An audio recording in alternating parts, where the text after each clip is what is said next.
상업입지하면요, 우리 상권이라는 게 나와요. 상권. 자, 이게 상권 하면은 우리가 뭐냐, 배후지라고 또 생각합니다. 상권이 뭐다? 배후지 있어요. 상권. 자, 우리가 이제 상업입지론에서 중심지는 곧 상권을 말해요. 상권. 자, 그래서 181쪽에 보면 거기에 2번 크리스탈려의 중심지 이론이 있죠. 자, 있죠. 자, 그게 크리스탈로 나와요. 좀 어려움이 좀 이름이 지금까지 이름보다 좀 복잡죠, 그죠? 크리스탈러 있어요. 크리스탈러의 중심지 있어요. 그럼 조금 전에 우리가 뭐 도시 공간 구조론 있잖아요. 도시 공간 구조론에서 중심지 있었죠. 거기에는 직접 중심지를 말해요. 중심지.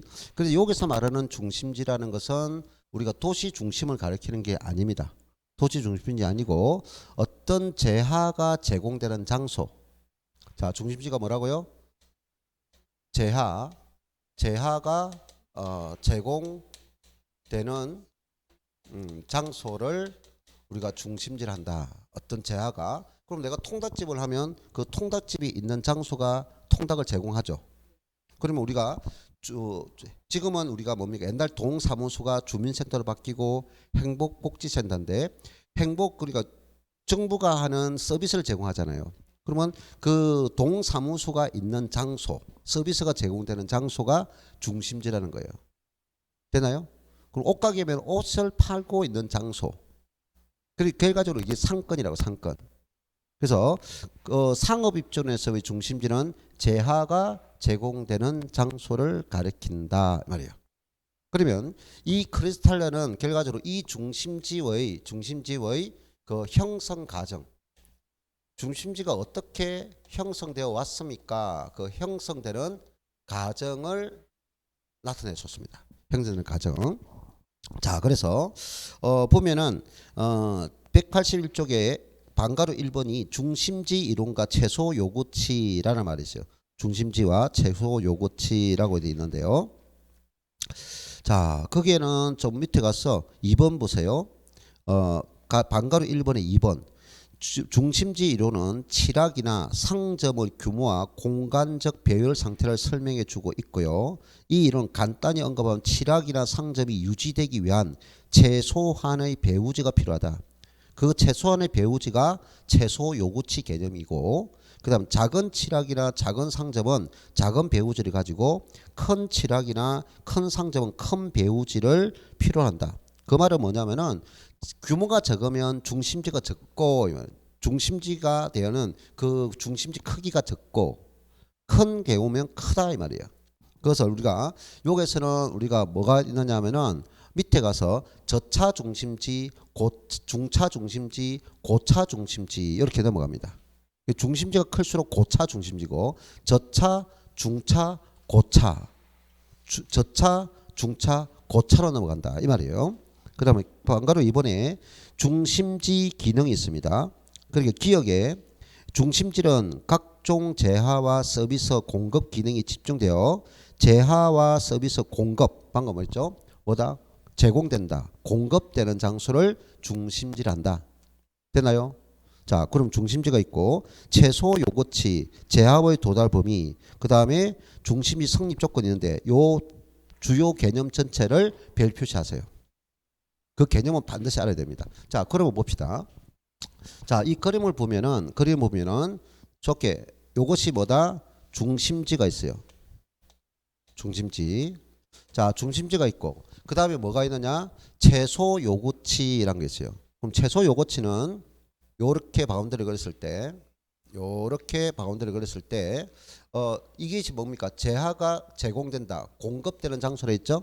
그러면 내가 만약에 통닭집을 한다면 그 통닭을 배달해서 내가 이 중심지가 유지되기 위해서는 어느 정도 소비청이 있어야 되겠죠. 그러면 내가 통닭집을 계속 운영하기 위해서는 내가 통닭이 한 달에 100개 정도가 팔려야 계속 이 중심지를 유지할 수 있다 하는 거예요. 그래서 이 중심지가 유지하기 위해서 발생하는 것을 최소 요구치입니다. 요구치 있습니다. 유지하기 위한 수요청을 최소 요구치란다 하는 거죠. 그 다음에 그 바깥에 있는 범위가 이제 뭐냐? 바깥에 있는 범위가 하나 있는데 이것을 제하의 도달 범위, 제하 도달 범위, 제하의 도달 범위는 나의 제하가 미치지 못한다. 미치지 못하는 범위를 제하의 도달 범위입니다. 그럼 나의 제하가 미치지 못하니까 수요가 뭡니까? 제로. 1이 아니고 제로. 제하가 미치지 못하는 범위니까 나의 제하가 그 지역까지는 나의 제하가 전달될 수 없다. 그럼 나의 제하를 이용하는 수요청이 없다 이 말이에요. 됐나요? 자, 그래서 그 밑에 최소 요구치는 뭡니까? 중심지 기능이 유지되기 위한 최소한 수요.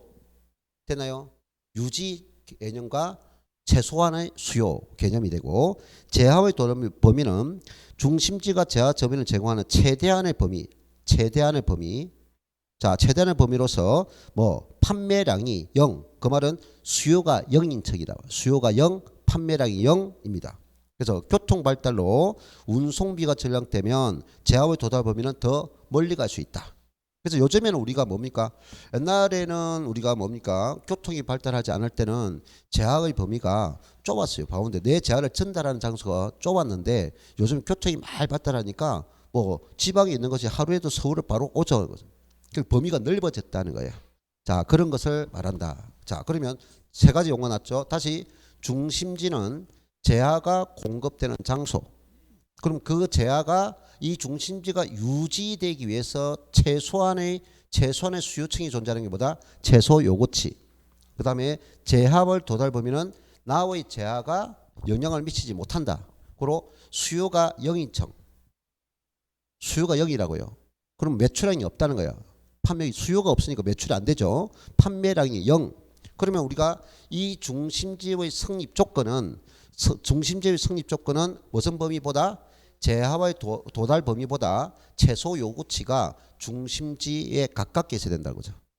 이해됐나요? 그리고 문제에서 최소 요구치는 제하의 도달 범위보다 먼 거리에 있다 하면 그럼 논리가 안 맞죠. 이해됐나요? 그게 중심지 성립 조건 설명했습니다.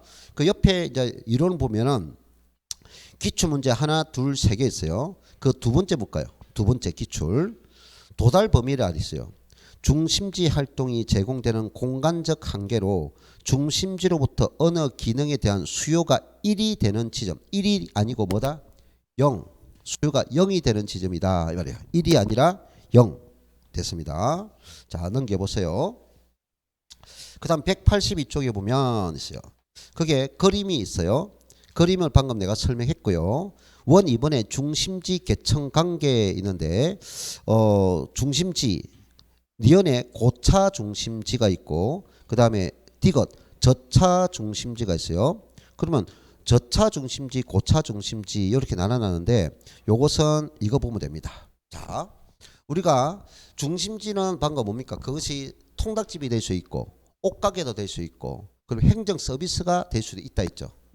어떤 제한이나 서비스가 제공되는 장소니까. 그럼 우리가 가장 쉽게 생각하면 서비스를 보자. 행정. 그럼 행정을 보면 동사무소. 그러면 하나의 도시 안에는 동사무소 여러 개 있죠. 그럼 이것이 서비스가 제공되는 장소가 겹치고 있죠. 그럼 동사무소가 있어요. 그럼 이것을 우리가 저차 중심지라고요. 됐나요? 그러면 저차 중심지가 모여서 하나의 시나 구가 형성되죠. 그럼 이 시구는 또 다른 지역에 보면 또 동이 있겠죠. 자, 그러면 저차 중심지 모여가지고 또 뭡니까?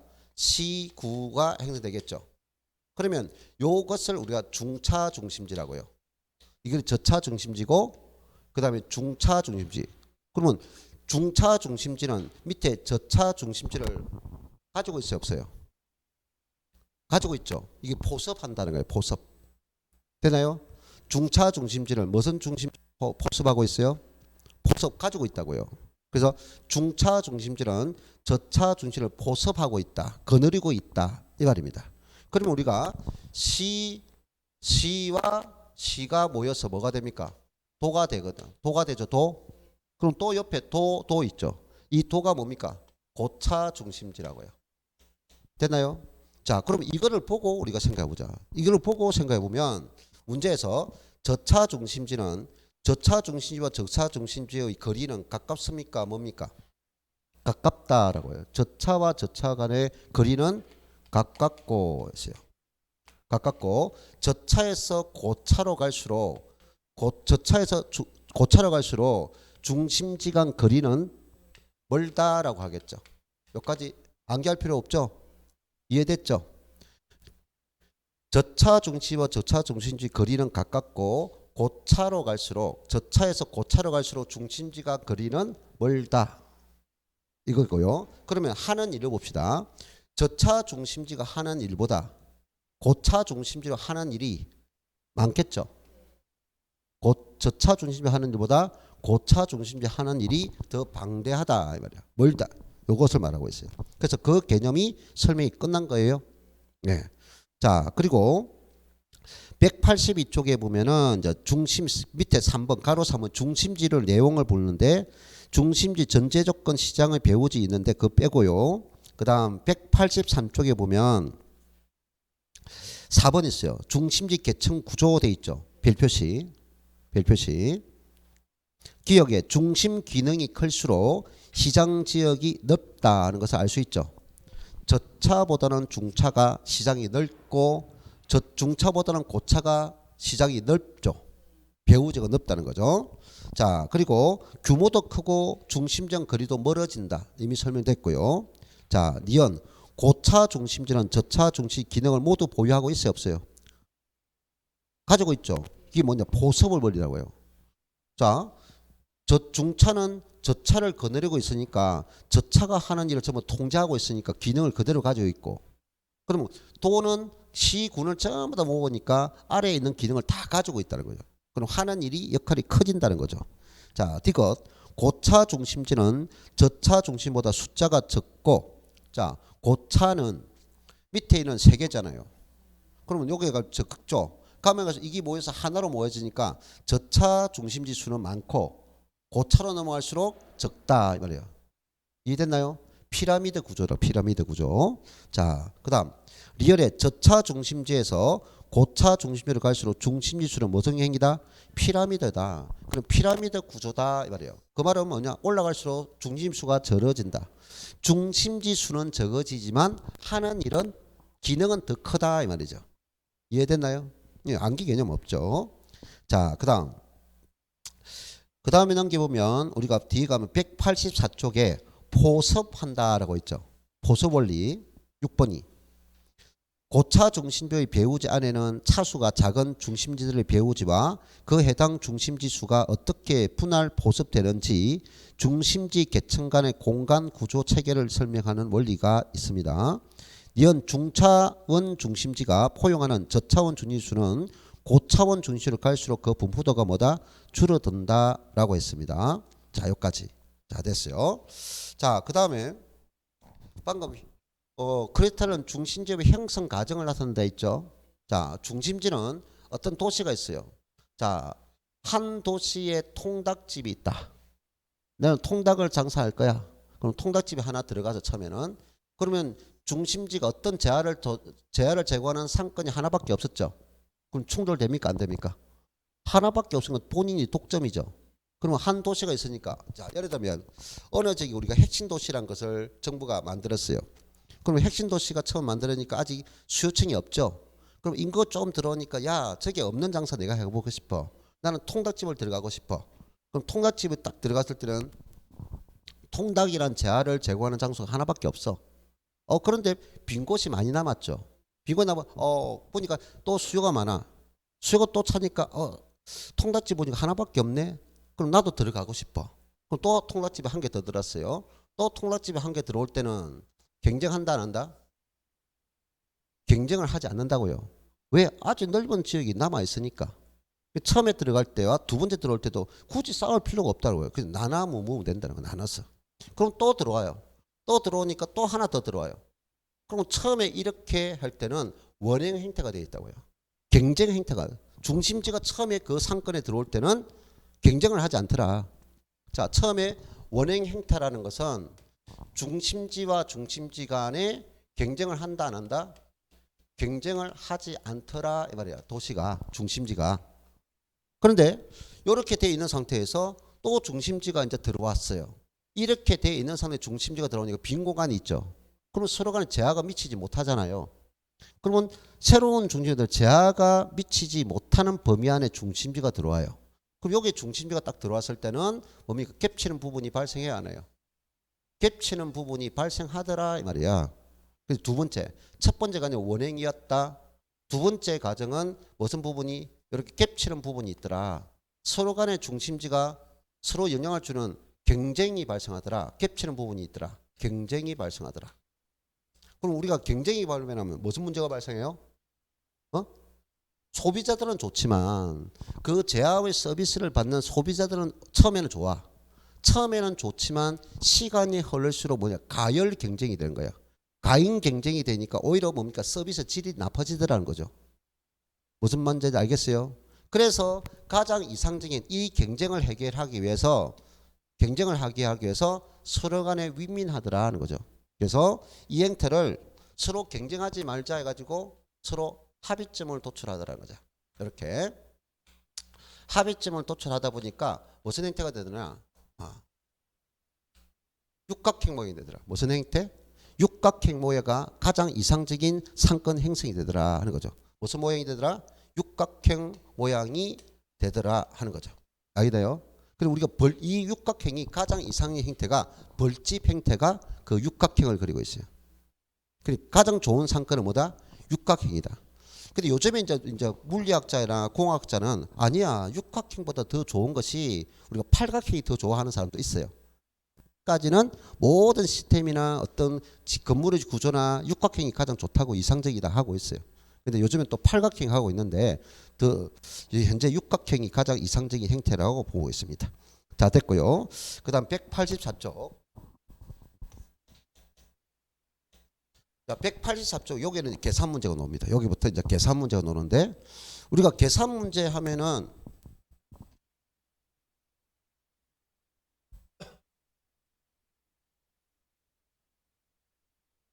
자, 봅시다. 우리가 계산 문제는 전부 다 우리 학교는 계산 문제는 전부 다 비율입니다.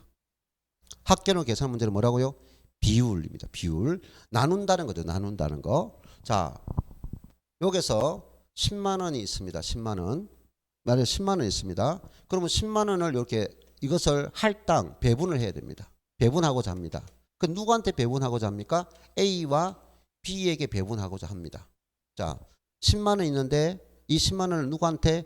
A와 B에게 배분하고자 합니다. 그러면 배분할 때는 그 배분하고자 하는 기준이라는 것이 제시될 거예요. 자, 배분할 때는 항상 뭐가 따른다?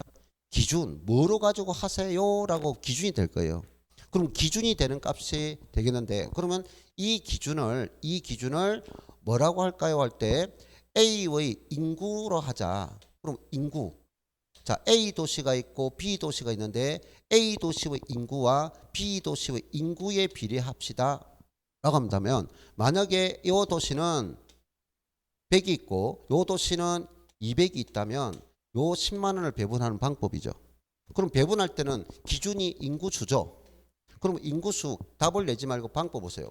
그럼 A 도시가 10만 원을 가져갈 수 있는 비율은 이 기준이 되는 것을 합쳐야 되죠. 그러니까 300이 될 거예요. 기준이 되는 것을 일단 합친다. 이게 총액이 되는 퍼센트로 100%죠. 기준이 되는 것을 합칠 때 이 기준이 되는 합이 퍼센트로 본다면 100%라고요. 100%. 1이라고요. 그러면 요 A 도시는 결과적으로 이 두 개 합친 300의 인구 중에서 얼마 차지합니까? 100이 차지하는 비율만큼 가져가는 비율이다 하는 거예요.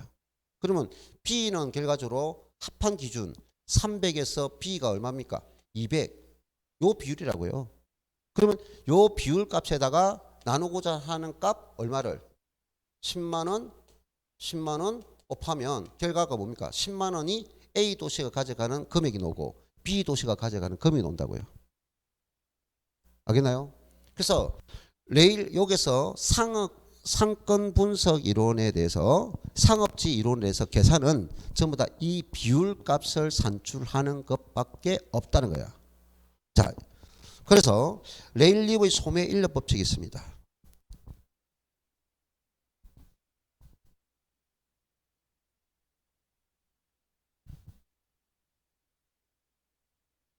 자, 그러면 레일리의 소매 인력 법칙은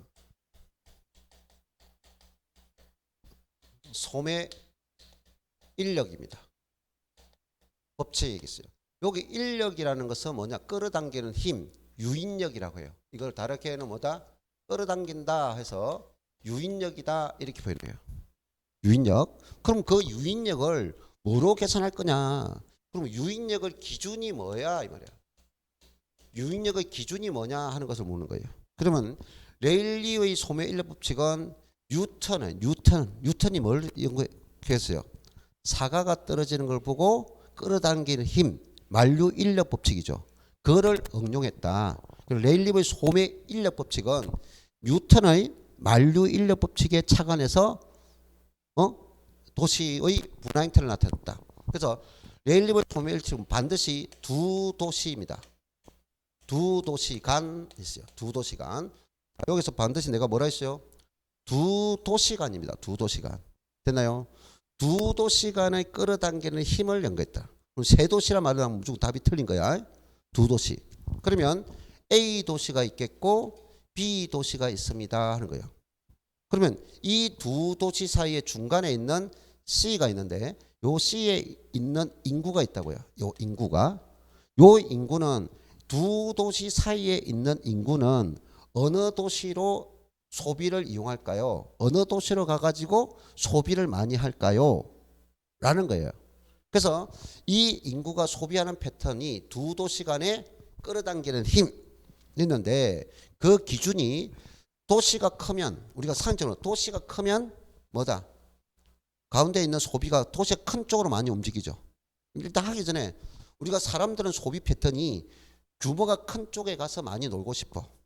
규모가 적은 쪽에는 이용은 하는데 횟수가 적어. 규모가 큰 쪽으로 많이 이용하고 규모가 적은 쪽에 적게 이용한다고요.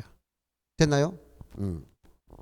그래서 우리가 두 도시 간에 끌어당긴 힘인데 그것이 뭐냐면은 규모인데 이 규모를 뭐라고 했느냐? 인구라 했다고요. 인구. 네? 뭐라고 했다고요?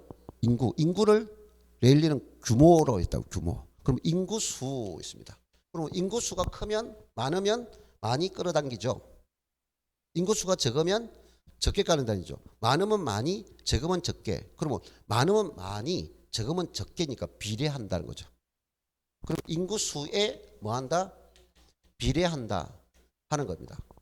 또 하나는 규모적인 문제는 인구를 봐서 인구수에 비례합니다 하는 걸 논리하고 또 뭐냐? 나는 인구가 많은 쪽에 놀러 가려고 했지만 나와 여기까지 거리 뭐가 있다고요? 거리. 사람은 또 뭡니까? 응? 인구가 많은 데 놀 곳이 좀 너무 멀어. 너무 멀면 자주 갈 수도 없겠죠. 가까워. 규모는 적지만 가까워. 그럼 자주 이용하죠. 우리가 대형마트가 있고 밑에 편의점이 있어. 편의점은 비싸. 여기 대형마트 가면 싸. 근데 거리가 멀어. 그러니까 일단 불편하니까 그냥 가까워도 가잖아. 그래서 많이는 거리라 거리. 그래서 하나는 거리 기준입니다. 그럼 거리는 소비자는 갔다가 다시 와야 되죠. 간 만큼 거리를 다시 되돌아 와야 된다고요. 그래서 이것이 2제곱이라고요. 거리의 2제곱. 거리의 제곱이란데 거리의 제곱이야. 제곱. 자, 그러면 여기서 거리의 제곱. 방금 거리가 멀수록 이용하는 횟수가 적고 거리가 가까울수록 이용 횟수가 많다. 그러면 반대가 되죠. 그럼 거리의 제곱에는 뭐한다? 반비례한다. 그럼 레일리의 소매인력 법칙 이론은 이 끝이야. 레일리의 소매인력 법칙 여러분이 알아야 될 건 이 끝이라고요. 막 설명할 필요 없어요. 레일리는 뭐다 소매 인력으로서 그 개념이 뭐다 유인력이고 그 기준이 두 개가 있네요. 반드시 세 도시가 아니고 두 도시 간의 유인력을 분석했네요. 됐나요? 그럼 유인력 기준은 규모적인 측면에서 인구를 가리고 인구에 비례한다는 거 암기하지 말고 충분히 생각할 수 있을 거. 그다음 거리의 제곱에는 반비례하네요. 자, 그럼 여기서 요것보다는 요게 조심했는데 여기서 레일리가 말하는 이 거리는 실측 거리입니다. 실측 거리라고요. 그럼 직접적인 거리라고요. 5km, 10km 직전 거리를 말하고 그 다음 여기서 제곱은 반드시 2제곱을 뜻해요. 같다고 옵니다. 자, 그러면 이 두 개를 이용해서 A 도시의 유인력과 B 도시의 유인력을 분다는 거죠. 그러면 유인력을 볼 때는 A 유인력 계산은 이 두 개를 이용하는데요. 자, 이거는 뭐냐? 인구수에 비례한다 했죠. 이거는 유인력이란 건 끌어당기는 힘이야. 그럼 유인력이 높을수록 클수록 많이 끌어들이는 게 있죠. 그 낱말의 기초 논리만 공식도 자연스럽게 암기돼. 유인력은 끌어당기는 힘이라. 그럼 유인력이 클수록 뭡니까? 많이 끌어들이겠죠. 유인력이 낮을수록 적게 끌어들이겠죠. 그럼 유인력은 높을수록 좋으니까 분모 분자야. 유인력 계산은 분모 분자가 분모가 뭐가 되고 분모값이 뭐가 되고 분자값이 뭐가 되느냐. 이것이 높을수록 좋다라고 했어요. 그러면 결과적으로 요것을 높을수록 좋은 거는 비례죠. 비례. 비례는 이거와 분자와 결과는 비례한다는 거지. 분자와 결과는 비례하니까 결과는 분자값은 인구라고요. 인구수라고요. 됐나요? 그럼 이거는 반비례하죠. 그럼 반비례는 분모와 결과는 반비례한다고요. 이해됐나요? 그러니까 분모값은 거리 제곱이라고요. 거리 제곱. 자, 그래서 이것을 A의 유인력과 B의 유인력은 이거로 계산합니다. 그럼 각각 여기서 끌어당긴 힘, 각각의 유인력이 나올 거예요. 그럼 각각의 유인력이 나오면 이 두 개를 다시 뭐한다? 이거는 각각의 유인력이니까 다시 뭐다? 각각의 기준이 제시됐죠. 각각의 기준이 제시되면 그 기준값을 합쳐서 다시 나눠준다. 그러면 각각의 유인력이 계산됐으니까 이 두 개를 합쳐서 배분을 한다 이 말입니다. 이것을 끝이에요. 자, 그래서 끝났습니다. 자, 그 다음에 컨버스 보죠. 185쪽에. 자, 185쪽에 보면 누가 났어요? 컨버스. 컨버스 뭐 됐나요? 분기점 모형이라고요. 자, 컨버스의 분기점 모형, 일명 상권 분기점 모형이 있죠. 그럼 앞에 상권 빼면은 분기점 모형이라고요. 그것을 수정 소매 인력 법칙이죠. 그 수정했다는 것은 소매 인력 법칙은 누가 했어요? 레일리가 있잖아요. 그럼 레일리의 주장을 가져왔다는 거야. 그 레일리의 주장을 분기점으로 나타냈다는 거야. 근데 수정 소매 인력 법칙 그것이 뭐다? 컨버스의 분기점 모형이야. 그럼 여기서 레일리의 소매 인력 법칙에서 도시가 있습니다. 레일리라는 것은 이론적으로 큰 도시가 있고 적은 도시가 있다면 큰 도시와 적은 도시가 있다면 거기에 두 사람이 끌어당기는 힘이 어디서 균형점이 이룰까요? 하는 거야. 그러니까 두 도시 사이에 힘이 균형이 맞아지는 점이 분기점이라. 다시 끌어당기는 힘이 같아지는 점이 뭐라고요? 분기점이라. 우리가 옛날 초등학교, 옛날 국민학교인데 지금 초등학교인데 초등학교 그 자연과학 시간에 큰 자석이 있고 적은 자석이 있죠. 그러면 그 위에 색깔을 쫙 들이면 큰 자석은 범위가 넓잖아. 적은 자석은 범위가 좁잖아. 색가루가. 그럼 거기 마주치는 부분이 있다고요. 부분. 그게 분기점이라고요. 그럼 결과적으로 분기점은 복잡하게 생각할 필요 없이 큰 공이 있고 적은 공이 여기에 붙어 있다고요. 되나요? 그럼 여기 중심지 있겠죠. 이게 맞받아지는 이 점이 분기점이라고요. 네? 큰 공이 있고 적은 공이 있다. 그 중심지와 중심지라고요. 그러면 분기점은 이 맞닿은 지점이 뭐라고요? 분기점이라고요. 됐나요? 그럼 결과적으로 이론적으로 분기점은 어디에 가깝게 형성됩니까? 도시가 큰 쪽에 가깝게 형성됩니까? 도시가 적은 쪽에 형성됩니까? 도시가 적은 쪽에 가깝게 분기점이 형성되는 것을 알 수 있죠. 이것을 이론화시킨 사람은 누구다? 레일리입니다. 그 이론화시킨 사람은 레일리고 그거를 이제 수치화시킨 거야. 그러면 이 도시에서 이 도시까지의 거리는 얼마죠? 얼마나 거리가 되죠? 그러면 이 도시에서 이 도시까지의 거리는 얼마죠? 라고 수치화시킨 사람이 분기점 모형이라고요. 됐나요? 자, 컨버스의 분기점 모형은 레일리의 소매 인력 법칙에서 분기점이란 도시가 가까운 곳에 분기점이 형성된다는 걸 이론을 가져가지고 그걸 뭐다? 수치화시켰다. 계산값을 끌어냈다 하는 거예요. 그래서 일단 그럼 분기점은 요겁니다. 자, 그림 A 도시가 있고 B 도시가 있습니다. 그럼 가운데 C 도시는 없어요. 이거는 A 도시, C 도시가 없고 그냥 두 도시 사이에 분기점이 어디입니까? 그러는 거예요. 그러면 이 A 도시와 B 도시 분기점이니까 A 도시와 B 도시에 대한 전체 거리가 나와요. 무슨 거리? 전체 거리가 나옵니다. 그럼 이 거리를 나눌 거라고요. 이 거리를 나눌 거라고요. 그러면 만약에 A 도시가 B 도시마다 규모가 크다면 일단 개념의 전체 거리에서 분기점은 어디 가깝게? B 도시에 가깝게 형성된다. 되나요? 그럼 나누고자 하는 값은 뭘 나눌 거예요?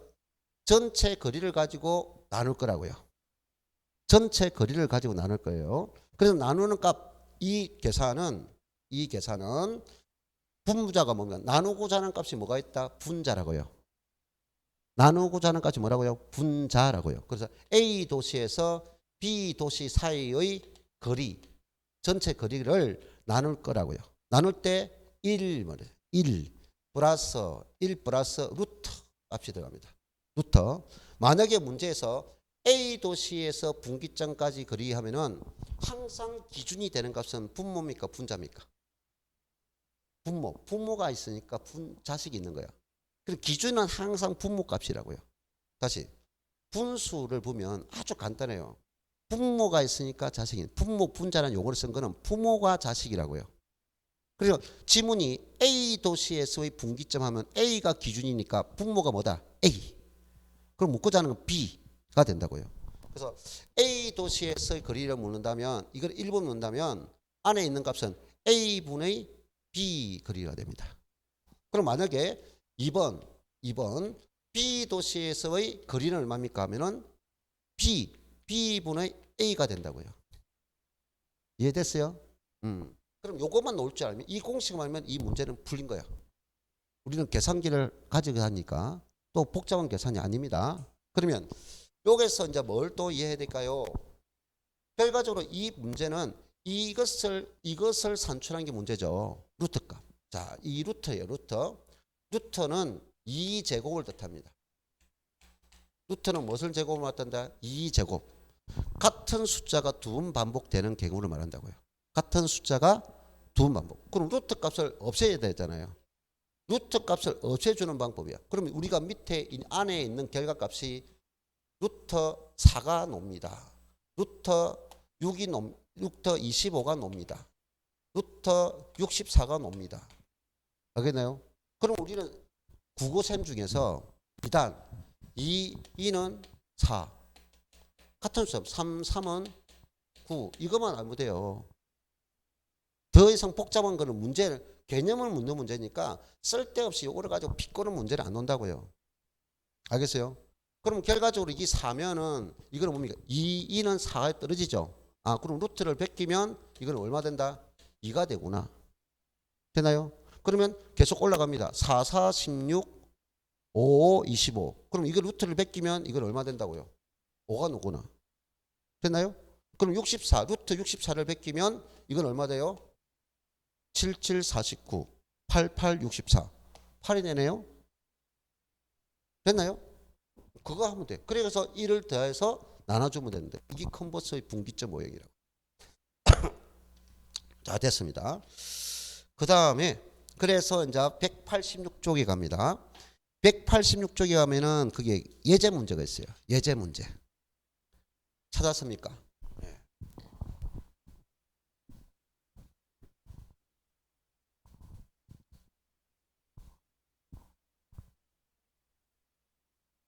자, 거기 보니까 예제 문제가 어떤 도시에 쇼핑센터 A, B가 있다 있고 두 쇼핑센터 간 거리는 8km를 있고 A의 면적은 1000제곱미터이고 B의 면적은 9000제곱미터이다 라고 있어요. 그러면 컨버스의 분기점 모형에 따른 두 쇼핑센터의 상권 경계선은 어디예요? 경계가 뭐라고요? 분기점이라고요. 경계가 뭐라고요? 분기점입니다. 자, 그럼 밑에 답 A 도시로부터의 거리를 다 답했죠. 자, 그러면 지금 A 도시와 있고 B 도시가 있어요. 이걸 전체 거리가 몇 킬로를 했어요? 8km라고 했어요. 그러면 여기서 A 도시 면적이 있고 B 도시 규모가 있어요. 그럼 A 도시 규모가 얼마라고 했어요? 1000이라 했고 B 도시는 얼마라고 했어요? 네, 1000이라 했죠. 됐나요? 자, 문제를 조금 더 빨리 풀기 위해서는 어차피 이거와 이것을 B로 계산할 거라고요.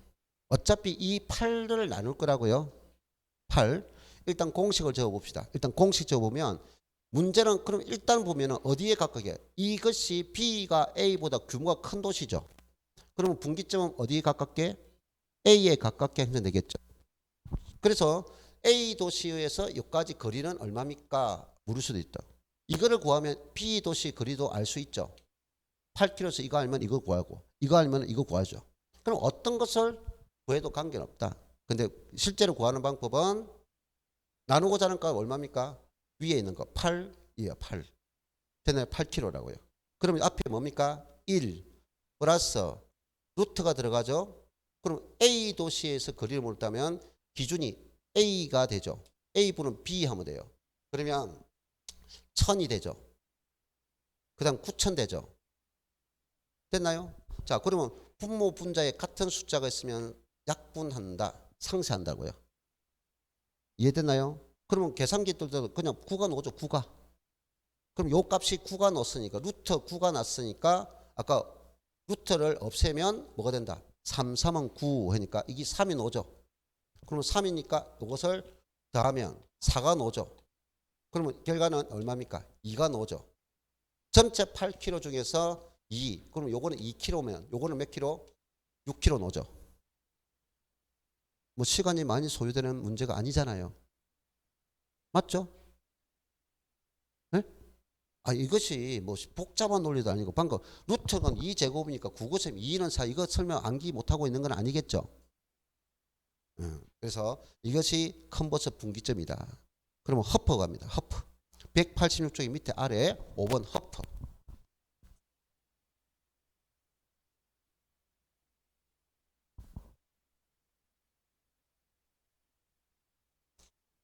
자, 186쪽에 186쪽에 허퍼입니다. 자, 잘 보세요.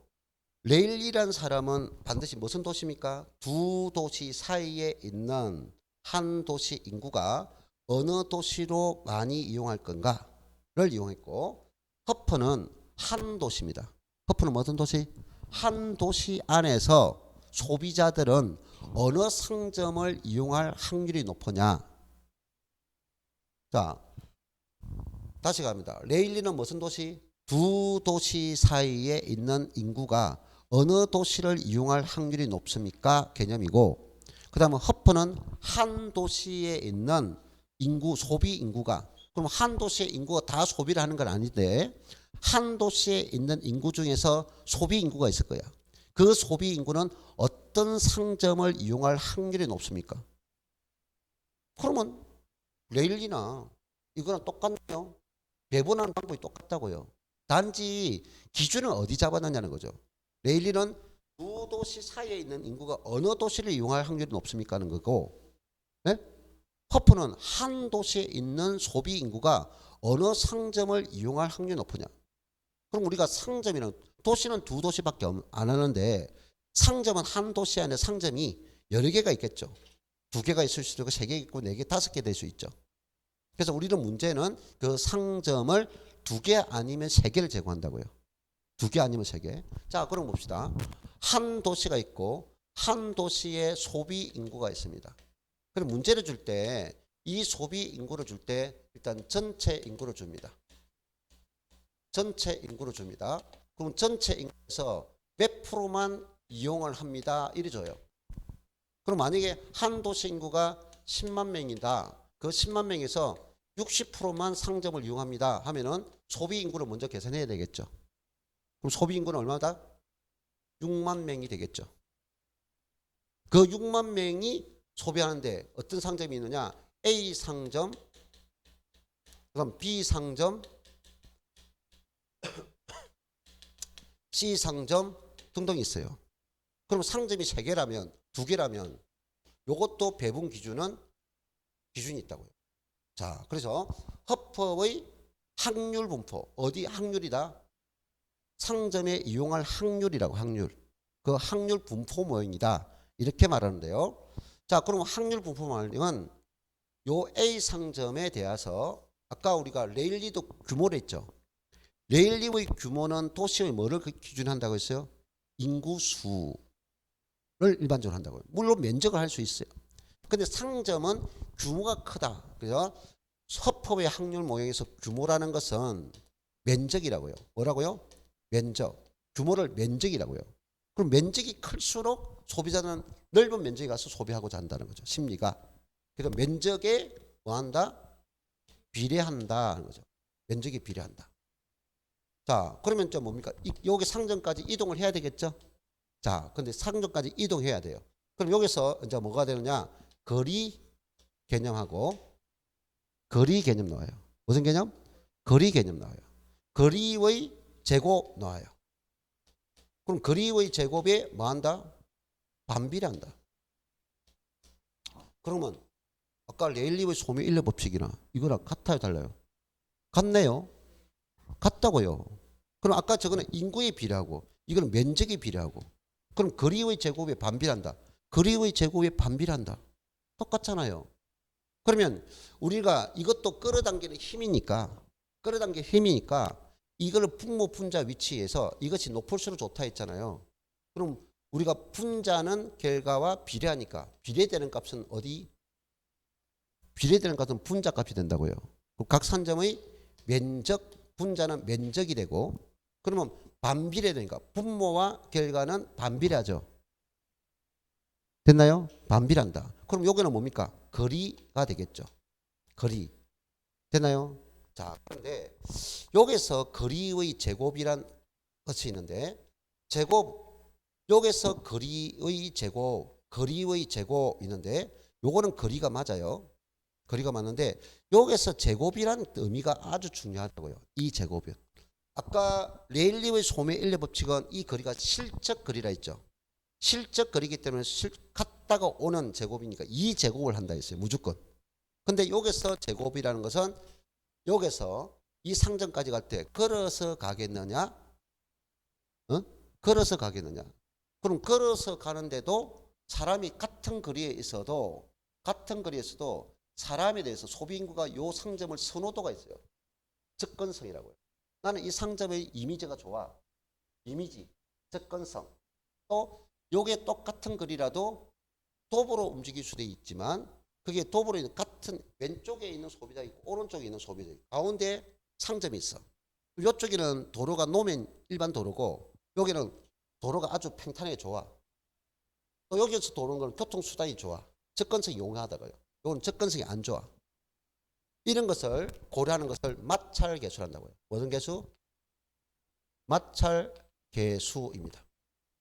그럼 요 마찰 계수라는 것은 우리가 뭐다? 각종 접근성이 등을 말한다는 거죠. 됐나요? 그럼 거리 개념도 있고 여기는 뭐냐? 거리도 있고 접근성도 있고 이미지도 있고 여러 가지 내용의 접근성을 가지고 따지는 거예요.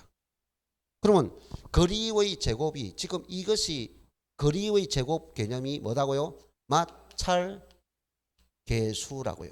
그럼 이 마찰 계수까지 커지면 이 분모값이 커지죠. 분모값이 커지면 유인력은 떨어지겠죠. 분모값이 커지면 반비례니까 이 값이 떨어지겠죠. 그럼 마찰 개수가 커질수록 유인력은 떨어지고 마찰 개수가 낮을수록 유인력은 커지겠죠. 자, 이론이 우리가 이 이론은 전부 다 공식 속에서 다 이론을 주는 거야. 지금 공식 속에서 이론을 다 주는 거라고요. 마찰 개수가 분모값이니까 분모값이 커지면 유인력은 떨어진다고요. 그 말은 마찰 개수가 커질수록 유인력은 떨어지고 마찰 개수가 낮을수록 유인력은 커진다고요. 그럼 마찰 개수는 0에서 10 그러니까 1, 2, 3, 4, 5 이렇게 높아지는데 일반적으로 우리가 마찰 개수는 일본에는 2를 적용해요. 우리나라는 1 또는 2를 적용해요. 마찰 개수는 3, 4 이런 경우가 없고 1 또는 2 개념을 줍니다. 그래서 이거 아까 레일리의 소묘 인례 법칙과 다른 점은 이것밖에 없어요.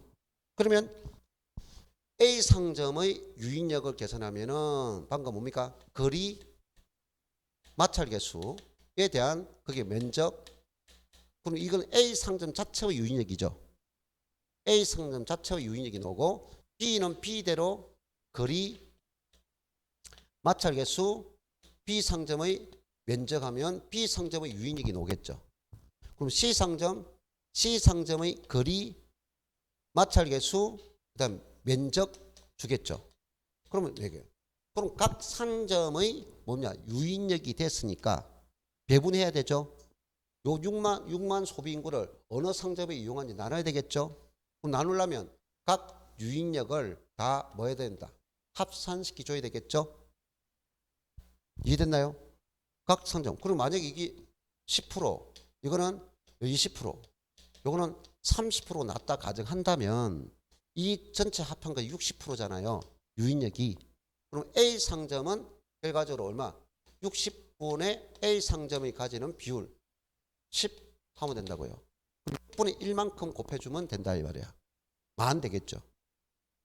자 그러면 B 상점은 결과적으로 6만 60% 중에서 20% 차지하잖아요. 그럼 20 해가지고 곱해주면 되죠. 자 이거는 얼마입니까? 60이 돼서 C 상점은 30이잖아요. 지금 이것밖에 더 있나요? 배분하는 방법. 배분할 때는 항상 기준이 된다. 기준이 구해지면 기준을 합해서 그 기준만큼 차지하는 비율만큼 나눠주는 거야. 그게 2개가 되든 3개가 되든 5개가 되든 논리는 다 똑같은 법칙이다. 이 배분이에요. 배분.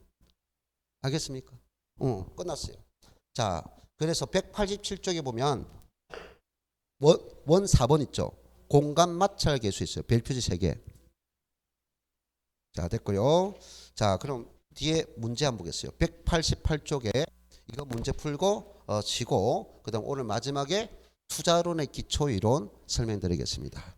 자, 188쪽에 보면 허퍼 모형을 활용하여서 X 지역의 주민이 할인점 A를 방문할 확률과 그 다음에 할인점의 A의 월 추정 매출액을 순서대로 나열한 것은 있어요. X 지역의 현재 주민은 4,000명입니다. 그럼 1인당 월 할인점 소비액은 35만원을 써요.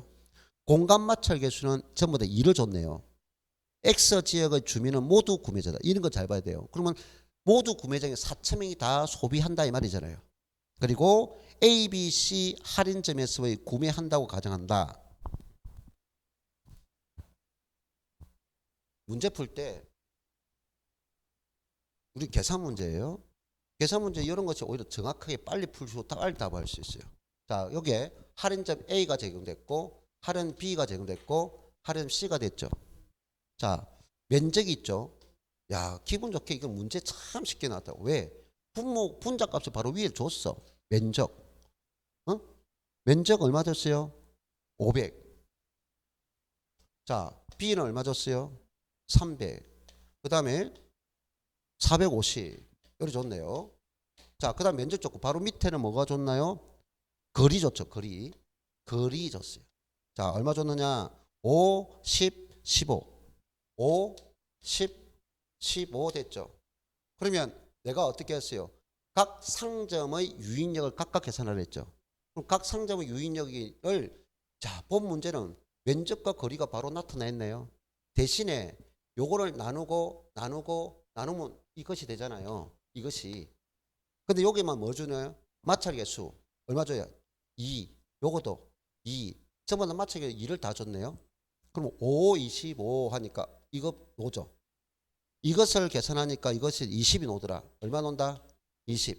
그러면 10 곱하기 10이죠. 100이 노니까 이거는 얼마? 3이 노잖아요. 3.